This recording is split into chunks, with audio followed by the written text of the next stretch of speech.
Hi, welcome to Richard Kabili YouTube channel, and for today's tutorial, I will be teaching you on how to turn on and off collaboration awkward sound and voiceover on iPhone X.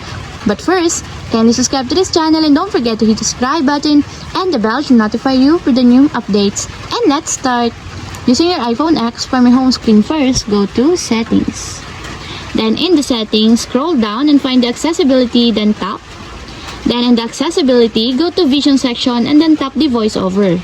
Then after that, in the voiceover, scroll down and then tap the audio.